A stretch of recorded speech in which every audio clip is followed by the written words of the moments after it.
नमस्कार व्यूअर्स, मैं हूं अमीश देवगन और रात के 9 बज चुके हैं और मैं हाजिर हूं सर्वश्रेष्ठ प्राइम टाइम डिबेट शो टक्कर के साथ। मोदी सरकार ने 2021 के लिए गांधी शांति पुरस्कार गीता प्रेस को देने का ऐलान क्या किया, जिस पर कांग्रेस गुस्सा हो गई।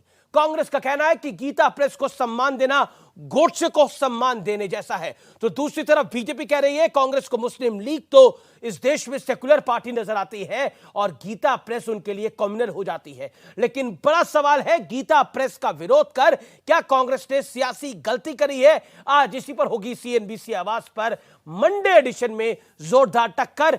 गीता प्रेस का सम्मान, कांग्रेस क्यों परेशान? आज सीएनबीसी आवाज के सोमवार एडिशन में इसी विषय पर हम चर्चा करेंगे। क्या गीता प्रेस कम्युनल है और मुस्लिम लीग सेकुलर? क्या विरोधियों को यह जायज नजर आता है? आज सीएनबीसी आवाज की टक्कर इसी विषय पर।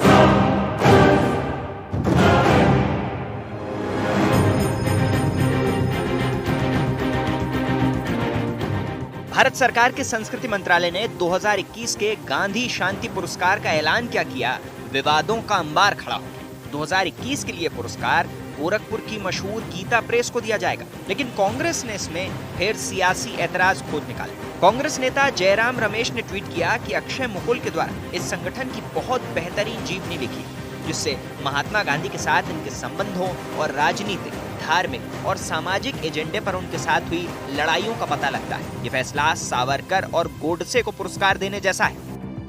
गीता प्रेस भारत की संस्कृति से जुड़ी है, हमारे इतिहास के साथ जुड़ी है, हिंदू मान्यताओं के साथ भी जुड़ी है।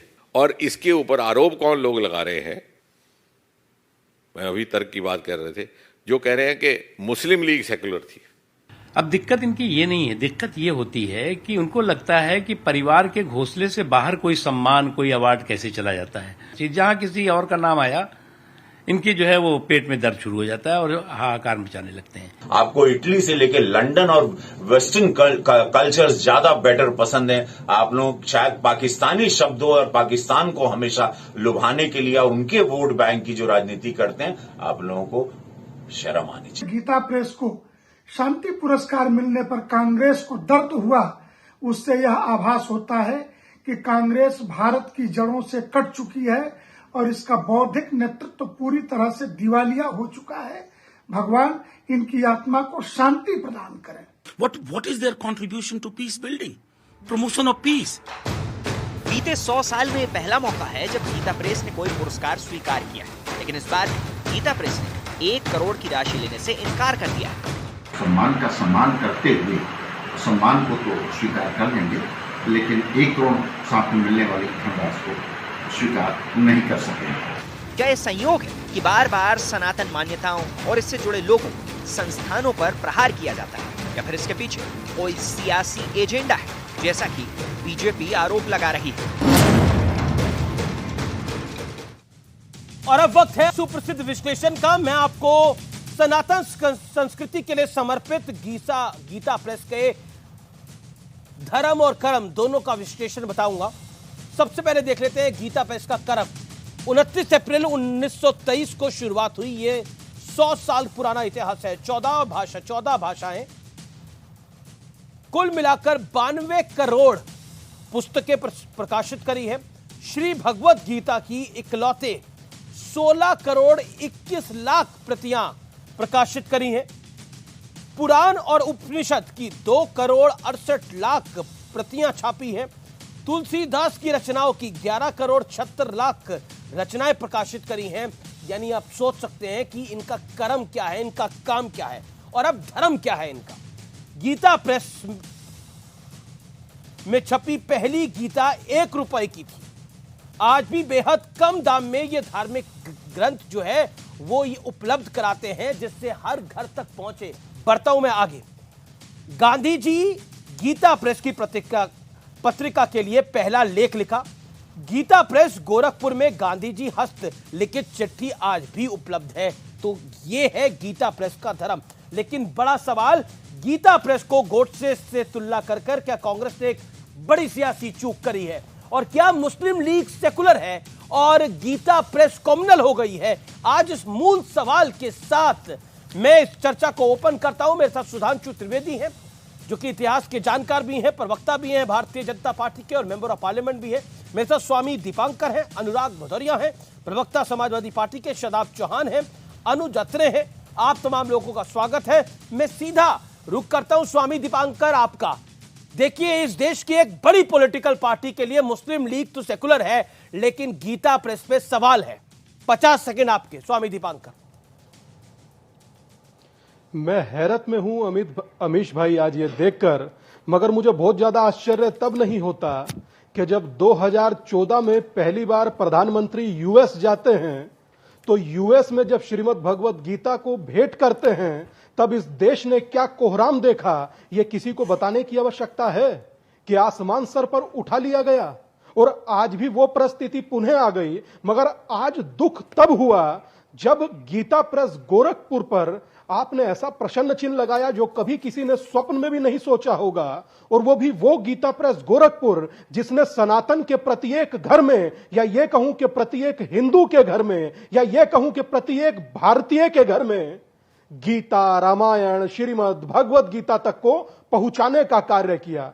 और जिस गांधी जी की आप चर्चा आपने चिट्ठियों की भी की, आप जानते हैं, मैं बड़ी जिम्मेदारी के साथ आपसे कहता हूं कि श्रीमद् भगवत गीता एक ऐसा ग्रंथ है जिसे जिया जाता है, और उसे जीने पर भी अगर कोई चर्चा करने लगे या उस पर भी कोई कोहराम मचाने लगे तो बहुत अनुचित होता है। महात्मा गांधी ने गीता से प्रेरित होकर के अनासक्ति योग लिखा था कौसानी में।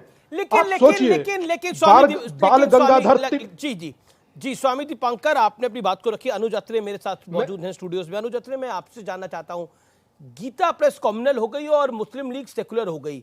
आज की कांग्रेस का यही वर्जन है। कांग्रेस का 2023 एडिशन का जो वर्जन है वो यही है, जिसमें मुस्लिम लीग सेकुलर पार्टी है और गीता प्रेस कॉम्युनल हो गई है।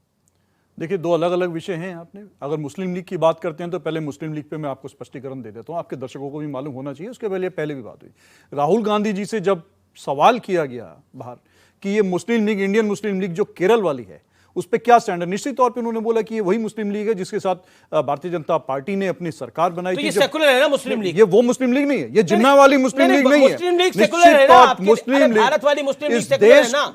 इस देश की जिस राजनीतिक दल को इलेक्शन कमीशन ऑफ इंडिया ने अपने रजिस्ट्रेशन दे रखा है, उसको मान्यता दे रखी है, इसी आधार पे दी है कि वो सेकुलर होना चाहिए। कांग्रेस के नेता हैं, राहुल गांधी के पक्षधर हैं, एक सवाल का जवाब दीजिए। आज मुस्लिम लीग भारत वाली आपके शब्दों के अनुसार सेकुलर है?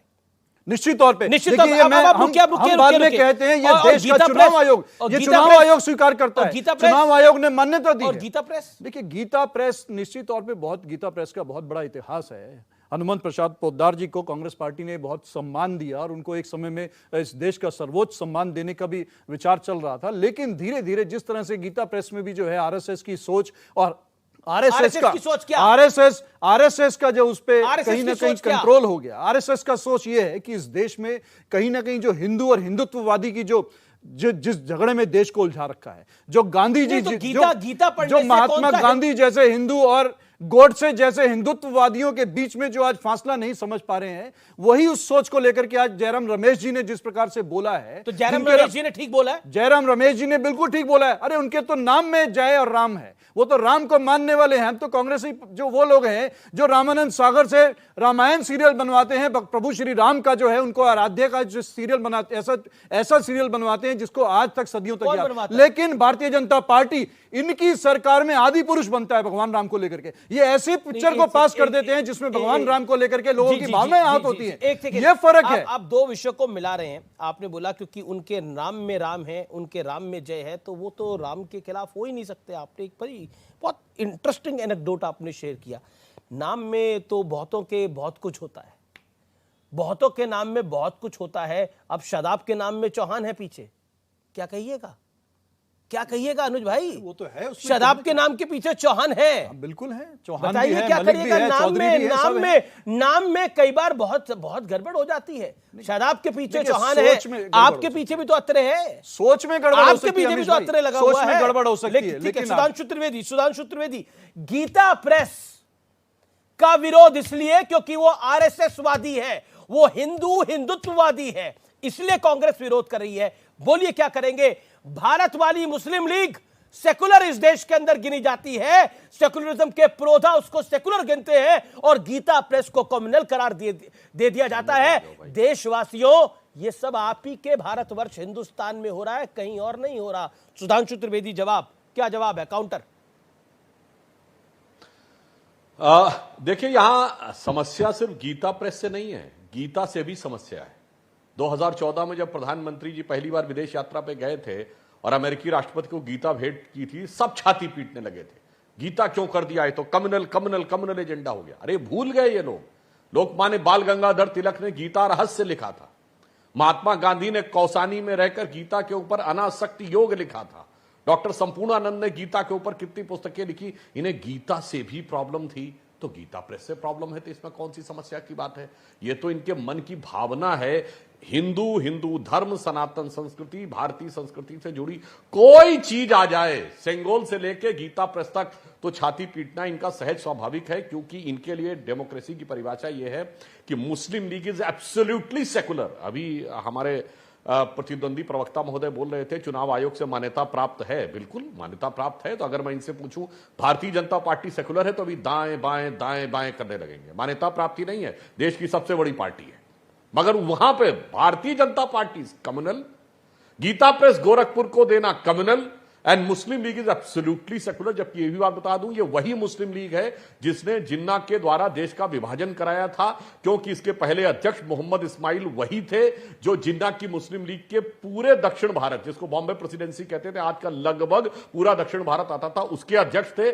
जिन्ना को कायदे आजम कहा जाता था, इनको कायदे मिल्लत कहा जाता था। इसलिए जो आंखों में धूल झोंकने का प्रयास करते हैं कि ये मुस्लिम लीग वो मुस्लिम लीग नहीं है। और दक्षिण भारत में बॉम्बे प्रेसिडेंसी की 1946 की विधानसभा में 30 में 30 सीटें, 30 में 30 मुस्लिम सीटें जो थी मुस्लिम लीग ने जीती थी, और वो पूरा पाकिस्तान के मुद्दे के ऊपर था। खैर, अब इस विषय पे आते हैं, गीता प्रेस के मुद्दे पे। देखिए समस्या क्या है, मुझे समझ में नहीं आता कांग्रेस के लोगों को हो क्या गया। अरे भाई, गीता प्रेस गोरखपुर से क्या संबंध किसी भी प्रकार की राजनीतिक बात का। गीता प्रेस 2-3 चीजों का ध्यान रखता, कभी विज्ञापन नहीं देता, कोई समीक्षा या टिप्पणी नहीं करता। उसने कोई अपना मंतव्य कभी व्यक्त किया हो तो आप कहिए। महात्मा गांधी ने उनके लिए चिट्ठी लिखी, महात्मा गांधी ने ही जो सुझाव दिया वो सुझाव आज तक व्यवहार में आ रहे हैं। परंतु क्या करें, मोदी जी के विरोध में ये तय ही नहीं कर पाते कब भारत ने सुधांशु खाली गीता प्रेस को थोड़ी सुझाव दिया होगा, कांग्रेस को भी सुझाव दिया होगा। नहीं, कांग्रेस को सुझाव कांग्रेस ने कहां माना, गीता प्रेस ने तो मान लिया। कांग्रेस को सुझाव दिया था कि कांग्रेस पार्टी को भंग कर देना चाहिए और एक प्लेटफॉर्म तैयार कर देना चाहिए स्वतंत्र भारत के बाद, जिसमें नई राजनीतिक दल एक नए सिरे से अपना गठन कर सके। वो तो कांग्रेस ने माना नहीं, तो इन्होंने नहीं माना, गीता प्रेस ने माना। उसके बाद भी गीता प्रेस गांधी की बात को मान रहा है, की बात पे ये गांधी फैमिली वाली कांग्रेस नहीं मान रही है। ये जिस अक्षय मुकुल राइटर की बात कह रहे हैं, जिस किताब को लेकर जयराम रमेश जी, तो मैं बता दूं इसी ने सितंबर 2014 में एक ट्वीट किया है कि राहुल गांधी को राजनीति का फुल स्टॉप कर देना चाहिए। उनके हटने के बाद बाई इलेक्शंस कांग्रेस बेहतर जीत रही है। ये तो नई बात आप कह रहे हैं। ये अगर अक्षय मुकुल की बात को जयराम रमेश इतना मानते हैं तो राहुल गांधी को राजनीति से रिटायर करने की बात उसी ने कही। अनुज अत्रे